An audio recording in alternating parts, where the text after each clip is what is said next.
우리 슈디 짙게 신혜 үлээ хайцсан тэнгэр шинхээ үлээ сэлний амьсгал шинхээ өглөө болгон дандаа шиний хаа эрлийн өглөө шиний хүрмийн өглөө.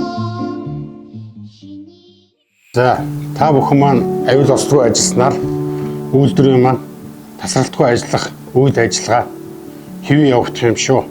Тийм учраас эрүүл мэндийн нэгт тавьж аюулгүй байдлаа хангаж ажиллаарай.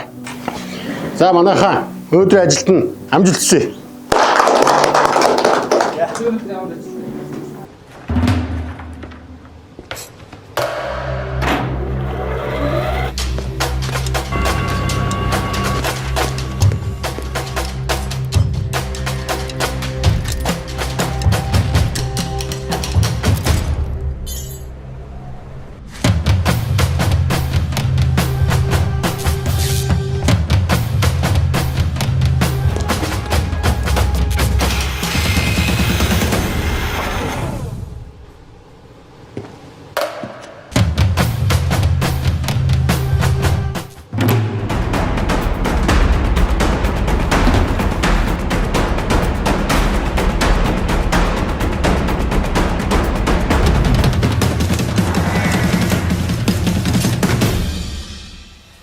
Аюулгүй ажиллагааны дүгнэлт баримталж ажиллаагүйс олж Монгол улсад жил дунджаар 52 хүн аюул осолд өртсөн байна. Монгол улсын хэмжээнд 2023 оны байдлаар үйлдвэрлэлийн ослоор хөдөлгөөн төлөвлөсөн сахилсан 38 хүн байна. 2023 оны байдлаар Монгол улсын хэмжээнд үйлдвэрлэлийн ослоор 129 хүн онож бэртэл гэмтсэн байна. 2023 онд Монгол улсын хэмжээнд үйлдвэрлэлийн ослоор цахилгаан гүйцэтгэх 4 хүн байна.